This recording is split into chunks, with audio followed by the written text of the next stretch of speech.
John Elia की एक गज़ल मुलाहिज़ा फरमाइए। काम की बात मैंने की ही नहीं, काम की बात मैंने की ही नहीं, ये मेरा तौरे ज़िंदगी ही नहीं। ए उम्मीद, ए उम्मीद नौमीदा, मुझसे मैयत तेरी उठी ही नहीं। मैं जो था उस गली का मस्ते ख़िराम, मैं जो था उस गली का मस्ते ख़िराम, उस गली में मेरी चली ही नहीं। ये सुना है कि मेरे कूच के बाद, ये सुना है कि मेरे कूच के बाद उसकी खुशबू कहीं बसी ही नहीं। थी जो एक फाख्ता उदास उदास, थी जो एक फाख्ता उदास उदास, सुबह वो शाख से उड़ी ही नहीं।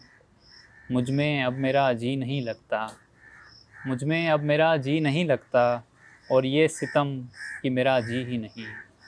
मुझ में अब मेरा जी नहीं लगता, और सितम ये कि मेरा जी ही नहीं।